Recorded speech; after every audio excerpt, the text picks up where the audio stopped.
They lived outside of time and came back from it. Today is March 7, 2021. A door, the only access to the surface, has just closed. And in doing so, it has locked in 15 people who will stay here in the Ombrive Cave, 300 meters underground, cut off from the outside world, and plunge out of time for 40 days and 40 continuous nights. This strange and crazy research experiment called DEEPTIME aims to try to answer a question as old as humanity itself. Namely, what is the difference between our perception of the passage of time and its reality? Our lives are naturally guided by the rhythm of the sun's course, changes in temperature and light. When it's not by cultural or social conventions or by machines that dictate our pace, our work schedules, our leisure time, or our sleep. But here, far from the troubles of the surface, none of that applies. No phone or watch, and all electronics like computers don't display the time. And it's in this disconnected world, with a constant temperature of about 11 degrees, that we will remember. We are immersed and spent some time alongside the 15 participants in this adventure. Living in this environment, where nothing can tell you for sure that you've completed a full day, is a most disorienting experience. So here we are. It's probably been 2 days since we've been here, in the DEEPTIME experiment. Well, I say 2 days, but actually, I'm not sure. Given how often we've eaten together and how many times I feel like I've closed my eyes for a long time. Here, our sense of time is disrupted.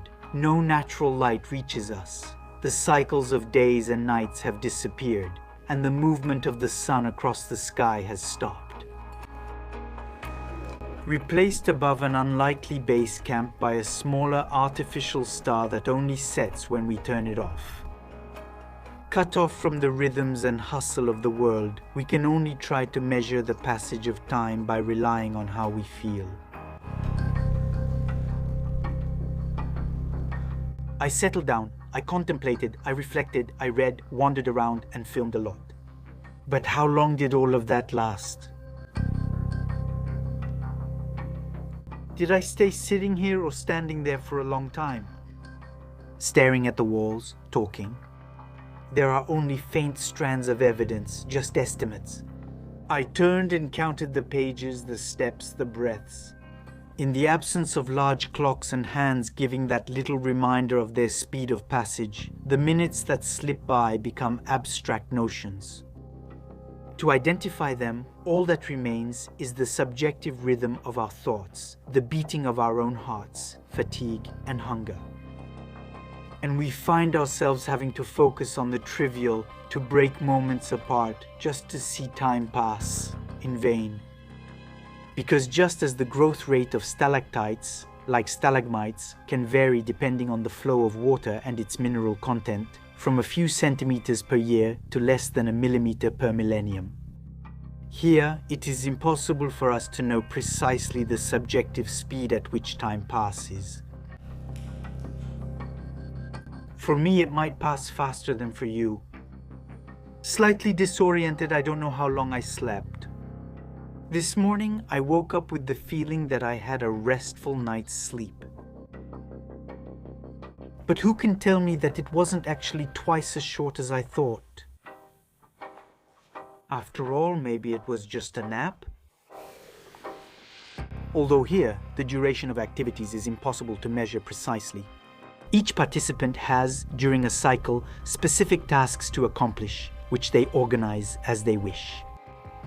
Taken together, they were designed to, on average, keep them busy for 7 to 8 hours from one wake-up to the next.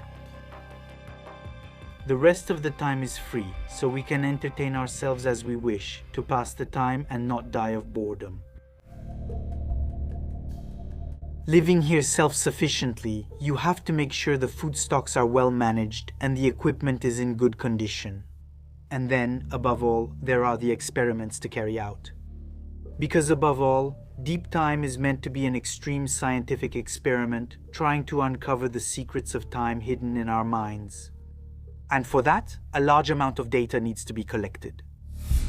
So, the 15-time conodes who travel through time without knowing its speed must, during each cycle, carry out about 50 research protocols. Every day, each one must devote a minute of their subjective time to trying to estimate its duration in order to recharge the batteries. Experiments and spending an hour of their time pedaling, noting, and recording information about their life rhythm. At what time do they think they started and finished their day? How long did I stay there eating, reading, sleeping, or awake? Upon waking up, at the beginning of each cycle, everyone must estimate how much time they think they spent the previous day before falling asleep. They also have to ingest capsules that allow continuous monitoring of their temperature and the activity of their microbiomes. Equip themselves with devices that measure the quality of their sleep, perform psychomotor, logical, cardiac, or emotional tests, and many other experiments, the results of which will be analyzed by the 30 or so scientists participating in the project. Each of these researchers is trying, in their own way, to understand the impacts that such an environment can have on bodies and minds deprived of the reference of day and night cycles. How does our gray matter react to being so far removed from any natural light?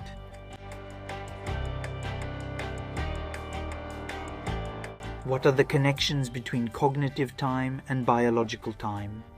Some of these mysteries have already been unraveled. Because DEEPTIME is not the first experiment to bury humans underground, to remove them from the tracks, the ticks of clocks, and from time itself, making them lose their sense of it. Already, in 1962, in search of a possible original human rhythm, Michel Siffre spent 2 months without seeing daylight, in a chasm, 110 meters underground. At the end of the experiment, when the surface team told him that the 60 days had completely passed, Michel was convinced that he was 27 days earlier than in reality. During his stay, he estimated some days to be 14 hours long, and occasionally he took entire nights as simple naps. To the point where he ended up completely losing track of the days and thus came out with a total gap between his perceived time and real time. Yet, during this experiment, despite this staggering 27-day time gap, Michel had indeed continued to regulate his cycles with average durations of 24.5 hours between 2 awakenings. What this adventure, like all those that followed, revealed is the existence of a natural biological rhythm within us. A sort of internal clock that, like a microscopic conductor, marks and controls the rhythm of our days and nights. The rhythm of this biological time flow originates in an area of our brain called the suprachiasmatic nucleus, which controls what is known as the circadian rhythm.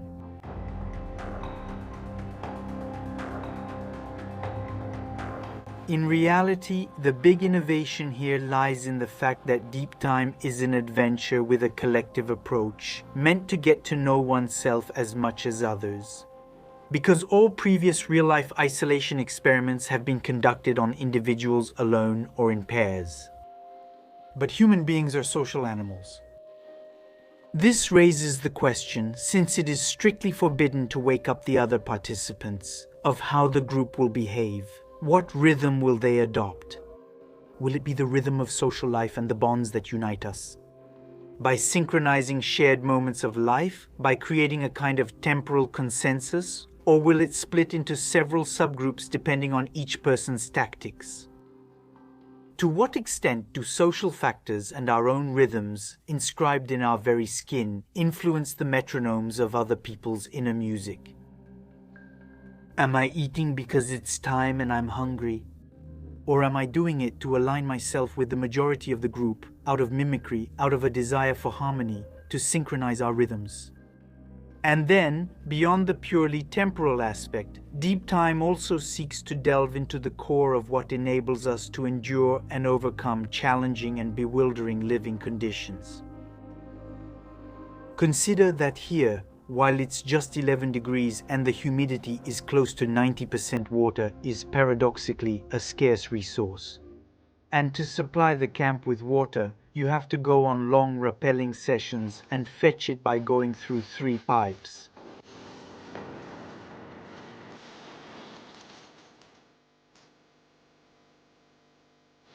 It's actually a great challenge because beyond the scientific aspect, beyond the question of time we're trying to understand, we're also trying to see how a group manages to settle in and function in a situation where there is nothing and you have to find ways to get water, electricity, and everything you need to survive. Colonization or chubby buttocks. Come on, give me a fist bump. Is living and sharing challenges as a group a strength to face them? How are the body and mind affected by living in a disorienting environment? Don't we end up by staying here too long, seeing old demons resurface? In the absence of sunlight, can the radiant temperaments of some people act as a crutch against gloom, or on the contrary, drag us back down and hurt us?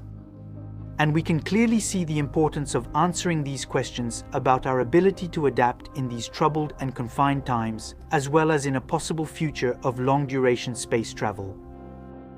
At the beginning of the experiment, the 15 participants still agreed on what night meant to them. And when what they assumed to be evening came, the base camp gradually emptied until no one was left awake. And for us, the end of the 3rd cycle arrived, time to leave. A phone call to let the team remaining on the surface know to come, let us out. And we returned to the daylight, which had already faded.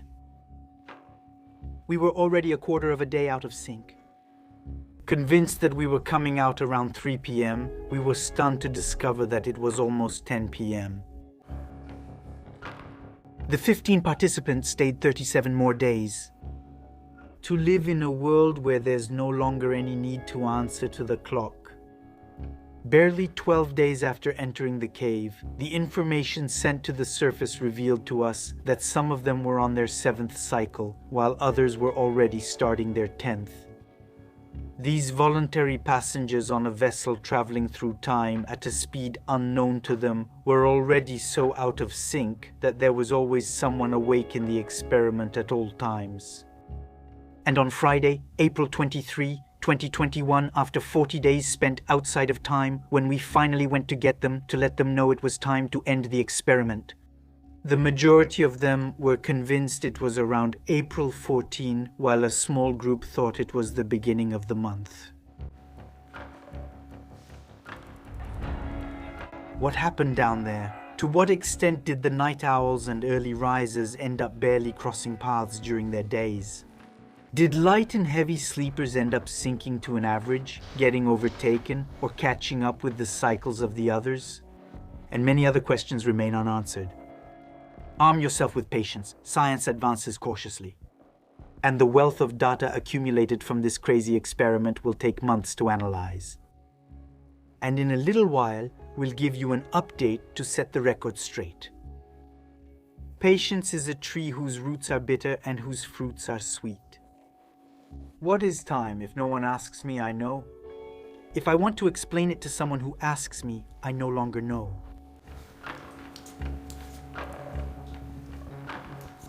We need money to make it, help keep the lights on at every level, and get out into the field more often. Support us on Tipeee, Utip, or via the join button.